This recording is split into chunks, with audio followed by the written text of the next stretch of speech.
Hello friends, this is Tushar Kapoor. I welcome you all on my YouTube channel Methical. आज हम limits का lecture number 7 पढ़ने वाले हैं बच्चों. लास्ट 6 लेक्चर्स में हमने 5 इंडिटरमिनेंट फॉर्म्स, कुछ क्वेश्चंस जो एक्सपेंशन पे बेस्ड होते थे, एल हॉपिटल मेथड, ये सभी मेथड हमने पढ़े हैं. कुछ स्टैंडर्ड फॉर्म्स हमने पढ़ी थी. अब इस चैप्टर के लास्ट लेक्चर में हम आखिरी 2 इंडिटरमिनेंट फॉर्म पढ़ने वाले हैं. एक तो है 0 रेज टू द पावर 0 और एक है infinite raise to the power 0. तो लेक्चर शुरू करते हैं बेटा.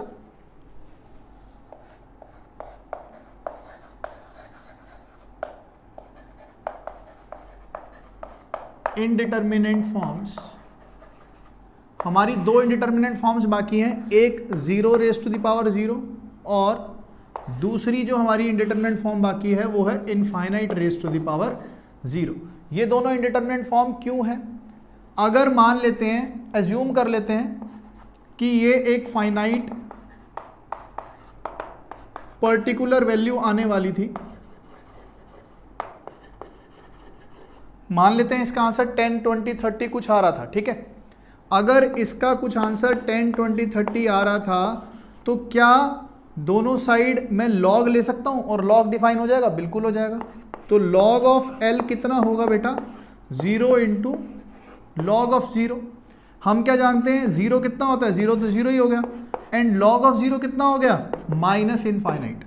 अब यही तो हमने पढ़ा था कि इनफाइनाइट इंटू 0 भी क्या होती है? इनडिटरमिनेंट फॉर्म. तो जो हमने माना था तो वो कॉन्ट्राडिक्ट हो गई हमारी स्टेटमेंट.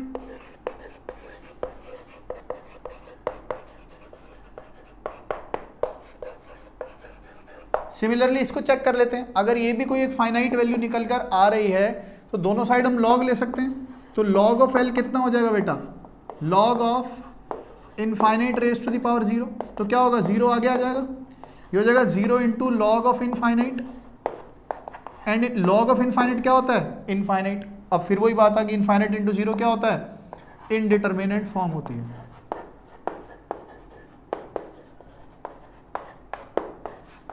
अब इस इनडिटरमिनेंट फॉर्म को, इन दोनों इनडिटरमिनेंट फॉर्म को कैसे सॉल्व किया जाता है ये अब हम आगे देखने वाले हैं. आप इतना नोट कर लो इसका.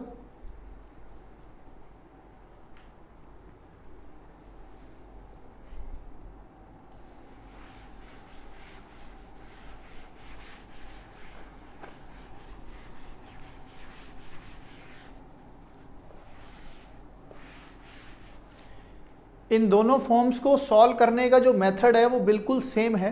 देखते हैं कैसे सॉल्व किए जाते हैं. हमारे पास फॉर्म्स कौन सी थी, एक बार मैं दोबारा लिख देता हूँ. 0 raise to the power 0 and infinite raise to the power 0. तो बेटा ये कैसी फॉर्म की हैं? इस फंक्शन को कुछ fx बोल देते हैं और इस वाले फंक्शन को कुछ gx बोल देते हैं. कोई दिक्कत वाली बात नहीं है. तो इसका मतलब ये फॉर्म कैसी है? ये कुछ fx raise to the power gx की बात हो रही है. fx raise to the power gx की बात हो रही है. अगर मैं इसको L मान लेता हूं, अगर मैं इसको L मान लेता हूं और दोनों साइड लॉग ले लेता हूं, तो दोनों साइड लॉग लेने से क्या होगा? ये हो जाएगा log of fx raise to the power gx.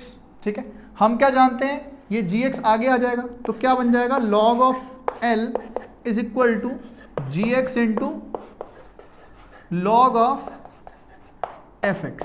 हम इसको इतना लिख सकते हैं कि नहीं लिख सकते? अब क्वेश्चन हमारा कैसा आएगा? लिमिट निकालने का आएगा. किसी x इक्वल टू a पर मान लेते हैं. तो अगर दोनों साइड लिमिट लगी होती तो बेटा कैसा होता? Limit x tending to a l is equal to limit x tending to a क्या होगा? gx इंटू लॉग ऑफ, इसको ई बेस मान लो, जो मर्जी मान लो. यहाँ एल है ना बेटा, लॉग एल लिख लो. लॉग एल ई बेस मान लेते हैं इसको. Log e base f of x. कोई दिक्कत नहीं है इसमें. अब मैं क्या इस ई को इधर लेकर जा सकता हूं? बिल्कुल जा सकता हूं. तो एल की वैल्यू कितनी आ गई?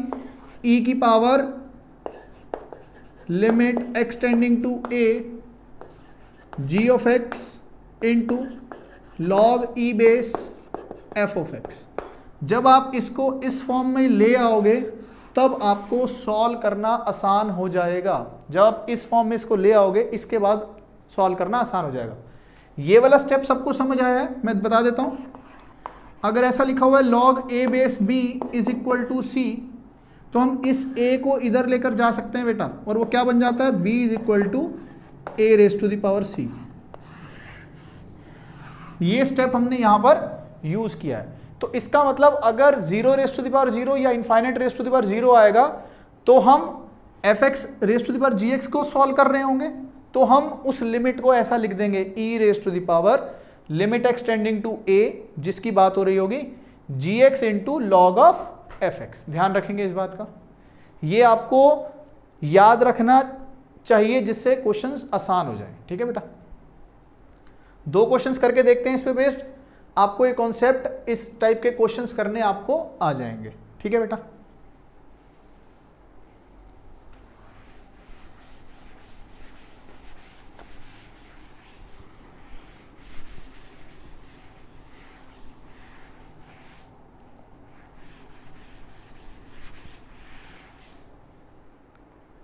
अगर मैं एक क्वेश्चन लिखूं, limit x tending to infinite x raise to the power 1 by x, limit x tending to infinite x raise to the power 1 by x. तो आप सबसे पहला काम क्या करोगे? x को इन्फिनिटी पुट कर दोगे, तो इनफाइनाइट पुट करोगे तो क्या होगा? Infinite raise to the power 1 upon infinite, and 1 upon infinite is equal to 0। तो infinite raise to the power 0 वाली फॉर्म बन गई, इनडिटरमिनेट फॉर्म हो गई। तो इस इनडिटरमिनेट फॉर्म को हम कैसे सॉल्व करेंगे? बेटा देखो, यहाँ पे fx raise to the power gx की फॉर्म है, तो f ऑफ x कितना होगा? x है, एंड g ऑफ x कितना है बेटा हमारे पास? 1 बाई एक्स। ये बात आपको समझ आ गई है कि नहीं? समझ आ गई होगी। कैसे सॉल्व करा था इसको हमने? Limit is equal to e raise to the power limit x tending to, limit कौन सी लेंगे? जो ओरिजिनल क्वेश्चन में थी, into gx into log of fx। ln मतलब log e बेस है ना, तो इसको और कैसे लिख सकते हैं सही? Limit x tending to infinite ln x upon x। इसको कैसे सॉल्व करेंगे? ध्यान दो बेटा, इसको ध्यान देते हैं। दोबारा लिख देता हूं, e raise to the power limit x tending to infinite ln x upon x। ध्यान दो बेटा, बहुत अच्छी बात बताने जा रहा हूं मैं यहां पर। ln है, मान लो x को मैं e रखता हूं, e कितना होता है? 2.7 के आसपास, तो ये कितना आ जाएगा? ln e बाई ई, ये कितना होगा? 1 बाई ई। ठीक बात है। जब आप x को e स्क्वायर पुट करो तो कितना आएगा? ln e square by E square, ये आ जाएगा 2 बाई ई स्क्वायर।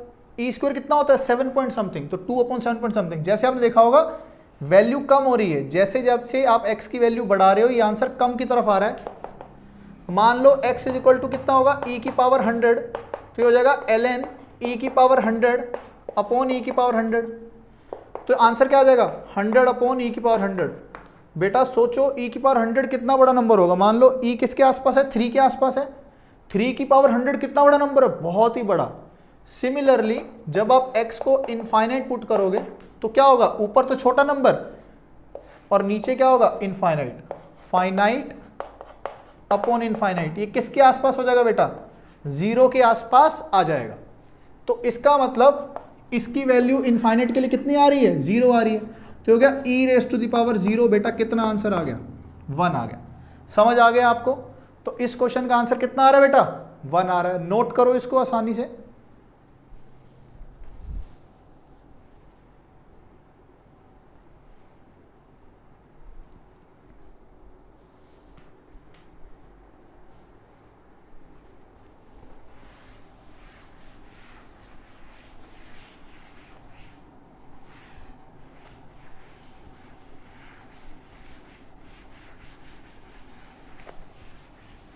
अगला क्वेश्चन देखते हैं बेटा, इसी टाइप का।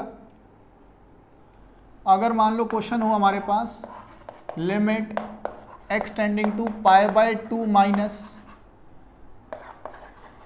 cos x raise to the power cos x, cos x raise to the power cos x। Cos pi by 2 कितना होता है बेटा? 0। कॉस पाई बाय 2 कितना होता है? 0। तो ये 0 रेज टू द पावर 0 वाली फॉर्म हो गई। ठीक है, तो कैसे करते हैं इस क्वेश्चन को देख लेते हैं। डायरेक्ट लिखते हैं अब e की power limit x tending to pi by 2 minus क्या होता है? gx into ln fx। क्या ये बात आपको समझ आ गई है कि नहीं? इसको मैं और क्या लिख सकता हूं? e की power limit x tending to pi by 2 minus ये हो जाएगा आपके पास ln cos x अपॉन, बेटा cos x को नीचे लिख के secant x लिख सकता हूं कि नहीं लिख सकता हूं? लिख सकता हूं। अब क्या हो जाएगा? अब आप पाई बाय 2 पुट करोगे बेटा, cos पाई बाय 2 कितना? 0। तो ये कितना दे देगा? Minus infinite. और ये भी कितना दे देगा? इनफाइनाइट। तो इनफाइनाइट बाय इनफाइनाइट की फॉर्म हो गई बेटा। ये इनफाइनाइट बाय इनफाइनाइट की फॉर्म हो गई, तो क्या मैं एल हॉपिटल मेथड लगा सकता हूं? एल हॉपिटल मेथड क्या कहता है? ऊपर अलग डिफरेंशिएट कर दो, नीचे अलग डिफरेंशिएट कर दो। लिख देता हूं, बाय यूजिंग एल हॉपिटल्स मेथड। आप इसको दूसरे तरीके से भी कर सकते हो, हम ये वाला मेथड यूज कर लेते हैं, कोई दिक्कत नहीं है। ln cos x का डिफरेंशिएशन क्या होगा? 1 बाय cos x। एंड बेटा cos x का डिफरेंशिएशन कितना होगा? Minus sine x। ये तो हो गया न्यूमरेटर का डिफरेंशिएशन। डिनोमिनेटर का डिफरेंशिएशन कितना है? secant x का डिफरेंशिएशन कितना है? secant x tan x। secant x का डिफरेंशिएशन कितना है? secant x tan x। अब ध्यान देते हैं बेटा, तो ये कितना बन गया? Minus tan x upon secant x into tan x। देखो बेटा tan x से tan x कट गया, तो बचा कितना? Minus secant x। secant ऊपर चला जाएगा तो कितना? Minus of cos x। x को हमने क्या पुट करना है? पाई बाय 2। cos पाई बाय 2 कितना होता है? 0। तो आंसर कितना आ गया? 0। नहीं, ये सब कुछ e की पावर में चल रहा है, तो आंसर कितना आया? e की power 0 that is equal to 1। तो आपका आंसर कितना आया? 1। काफी बच्चे गलती कर देते हैं, e raise to the power लिखना भूल जाते हैं। ये आप हैबिट बनाएंगे, e raise to the power 0 दोनों ऑप्शन होंगे, 1 भी होगा 0 भी होगा, आप फटाफट क्या आंसर लगा दोगे? 0। लेकिन ऐसा है नहीं ना, समझ रहे हो बात? तो दोनों मेथड पे हमने एक एक क्वेश्चन कर लिया है, और फॉर्म इसकी क्या आने वाली है? ये वाली फॉर्म रहने वाली है। ठीक है, तो ये फॉर्म बहुत ही ईजी है, इसीलिए आखिरी में पढ़ाया जाता है ये वाला मेथड। इससे क्वेश्चन थोड़े कम पूछे जाते हैं, लेकिन इसको करना बहुत आसान है अगर आपको ये स्टैंडर्ड याद है तो, कि इसको डायरेक्ट कैसे लिख लें। समझ आ गई? अब हम कुछ क्वेश्चंस कर लेते हैं मिसलेनियस इस चैप्टर के, 3-4 क्वेश्चंस और करते हैं, जिससे आपको इस पूरे चैप्टर की पूरी तरह से रिवीजन हो जाएगी, और सभी टॉपिक्स हमारे कॉन्सेप्ट वाइज सारे कंप्लीट हो चुके हैं वैसे। ठीक है, तो कुछ क्वेश्चंस कर लेते हैं।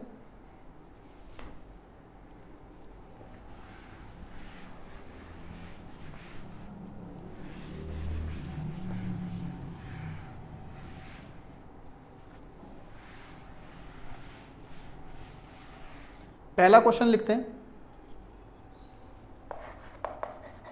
Limit x tending to 0 1 upon sine inverse x का whole square minus 1 upon x square, minus 1 upon x square. तो कैसे करेंगे इस क्वेश्चन को? अगर x की वैल्यू 0 है, अगर x की वैल्यू 0 है तो साइन इनवर्स 0 कितना होता है? 0। तो ये कितना हो गया? 1 upon 0 is infinite, 1 upon 0 is infinite. तो आंसर कितना आ गया? Infinite minus infinite. ठीक है,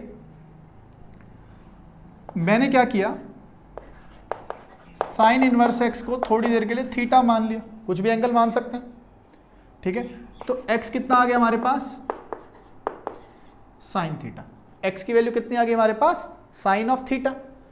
तो क्या मैं x को साइन ऑफ थीटा से रिप्लेस कर सकता हूं? बिल्कुल कर सकता हूं। तो हमारा क्वेश्चन क्या हो जाएगा, अगर बेटा x 0 को टेंड कर रहा है तो साइन, तो थीटा भी किसको टेंड कर रहा होगा? 0 को। तो लिमिट थीटा टेंडिंग टू 0 हो जाएगा, इनटू ये हो जाएगा 1 upon theta square minus 1 upon sine theta का होल स्क्वायर।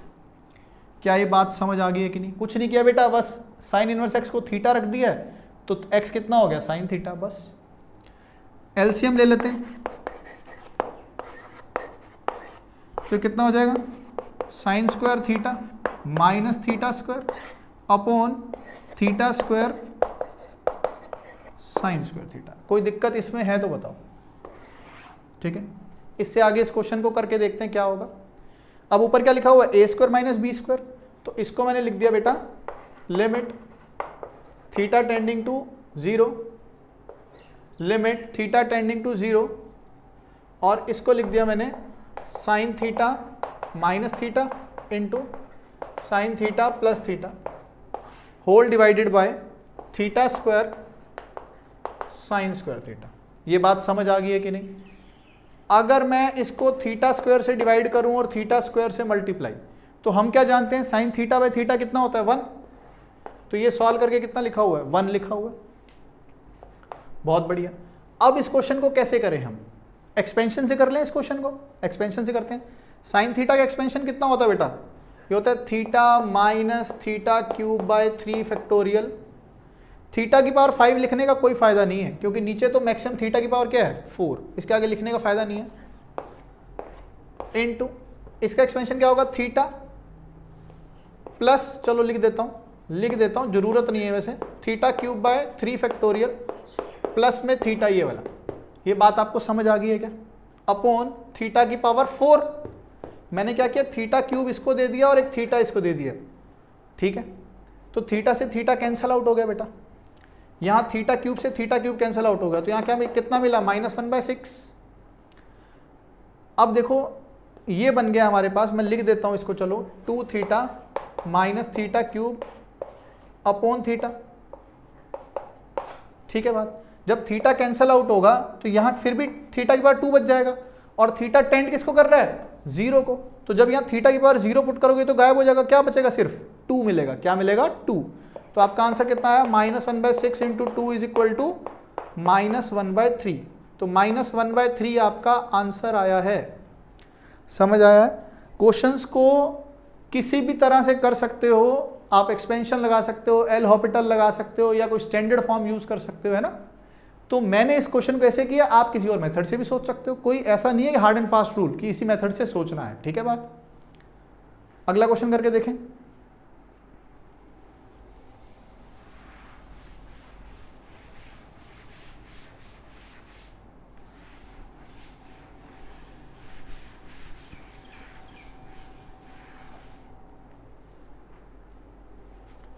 एक क्वेश्चन देखो बेटा, इंटरेस्टिंग क्वेश्चन है।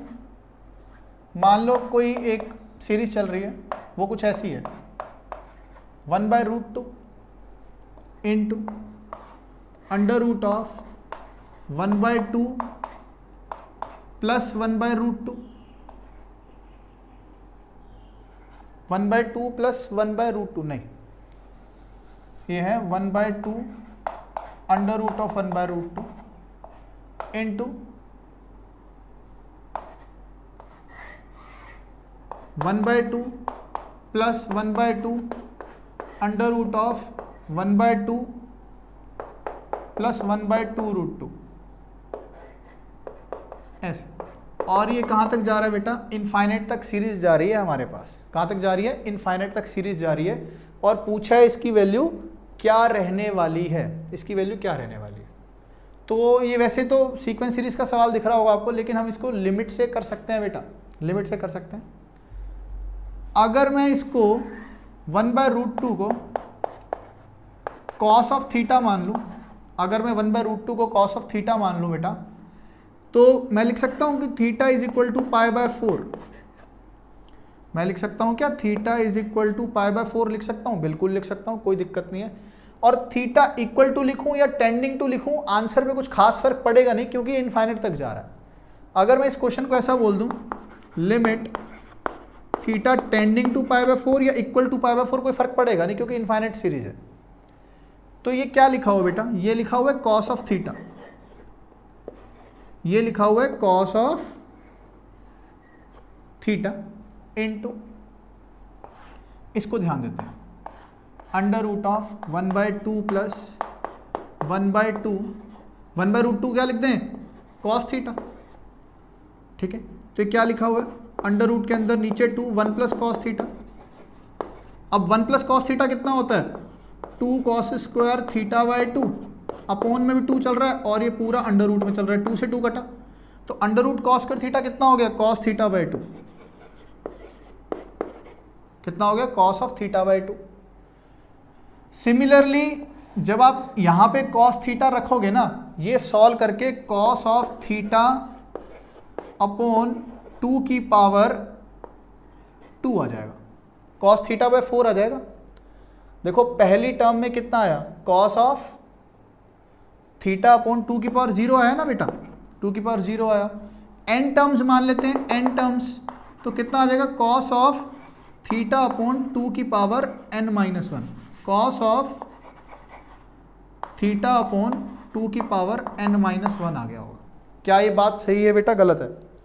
ये बात सही है। अब ध्यान देते हैं, क्या आपने कॉस में कुछ ऐसा रिजल्ट पढ़ रखा है जिसमें एंगल का ट्वाइस होता रहता है, जिसमें एंगल का ट्वाइस होता रहता है ना, जिसमें एंगल का ट्वाइस होता रहता है? तो क्या करते थे उसमें, उसका फॉर्मूला क्या होता था, साइन ऑफ जो बड़ा एंगल है ना, यहां पे देखो बड़ा एंगल कौन है, थीटा है कि थीटा बाय 2 है कि थीटा बाय 4 है, थीटा सबसे बड़ा एंगल है, तो क्या करते थे, साइन ऑफ ट्वाइस ऑफ सबसे बड़ा एंगल, ट्वाइस ऑफ सबसे बड़ा एंगल डिवाइडेड बाय 2 की पावर n, डिवाइडेड बाय 2 की power n, where n is number of terms into sine of सबसे छोटा एंगल। सबसे छोटा एंगल क्या है, थीटा अपॉन 2 की पावर n माइनस 1। बात को समझो, ये हमारे पास इसका फॉर्मूला आता है। अब n किसको अप्रोच कर रहा है, इन्फिनिटी को, n किसको अप्रोच कर रहा है, इन्फिनिटी को, तो समथिंग अपॉन इन्फिनिटी कितना हो गया, 0, तो मतलब साइन के अंदर 0 एंगल बन रहा है। तो मैंने बहुत चालाकी दिखाई, थीटा अपॉन 2 की पावर n माइनस 1 से मल्टीप्लाई किया, थीटा अपॉन 2 की पावर n माइनस 1 से डिवाइड किया। क्या ये बात आपको समझ आ गई है? ठीक है। साइन 0 बाय 0 कितना होता है, ये तो 1 हो गया, कितना हो गया, 1 हो गया। 2 की पावर n माइनस 1 को 2 की पावर n से काट दे तो यहां सिर्फ 2 बचा। अब ध्यान दो, ये हो गया sine 2 theta upon 2 into theta, ठीक है। अब साइन 2 थीटा बाई 2 थीटा को 1 ना बोल देना, क्यों नहीं बोलना, क्योंकि साइन के अंदर 0 थोड़ी बन रहा है। अब थीटा को पुट क्या करना है, पाई बाय 4, थीटा को पाई बाय 4 पुट करोगे तो 2 थीटा कितना हो गया बेटा, बोलो 2 थीटा कितना हो गया, 90, साइन 90 कितना हो गया, 1 अपॉन 2 थीटा कितना आया था, 90, मतलब पाई बाय 2। तो आपका आंसर कितना आ गया बेटा, 2 बाय पाई। इस क्वेश्चन का आंसर कितना है, 2 बाय पाई के बराबर है। कितना है, 2 बाय पाई के बराबर। इस क्वेश्चन को नोट करो अच्छे से, एक बार सब बच्चे नोट करो।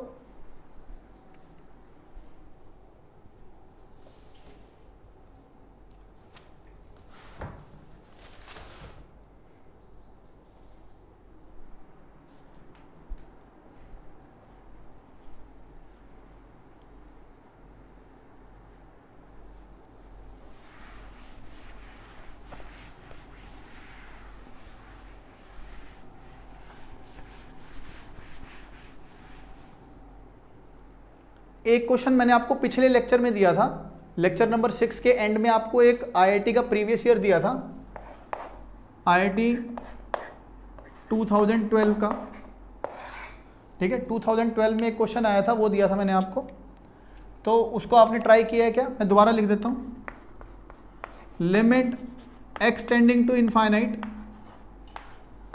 X square plus x plus 1 upon x plus 1 minus a x plus b is equal to 4, है ना। ये क्वेश्चन दिया था मैंने, तो अगर आपने ट्राई कर लिए, आंसर आ गया, तो आप अपना आंसर मैच कर लेंगे।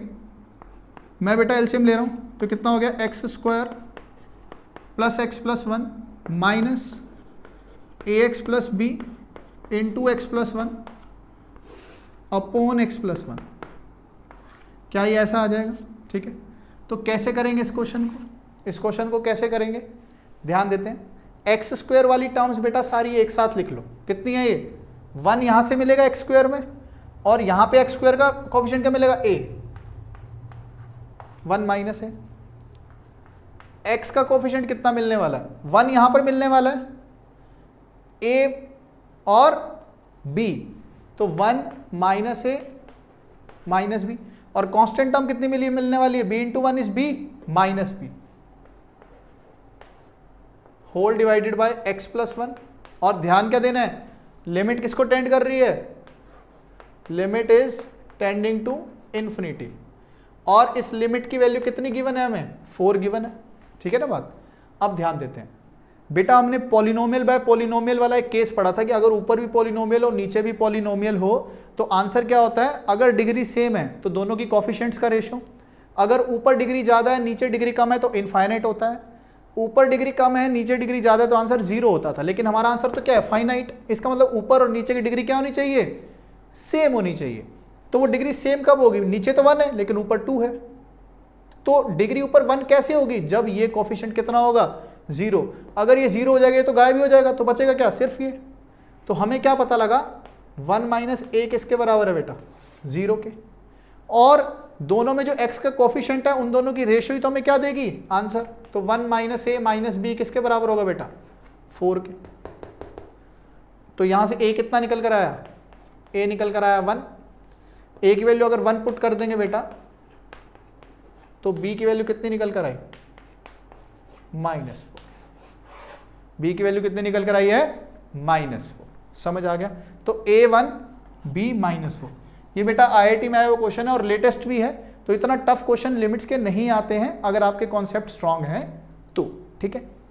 अब मैं एक आखिरी क्वेश्चन आपको होमवर्क में देना चाह रहा हूं, आप उसको जरूर ट्राई करें, ठीक है।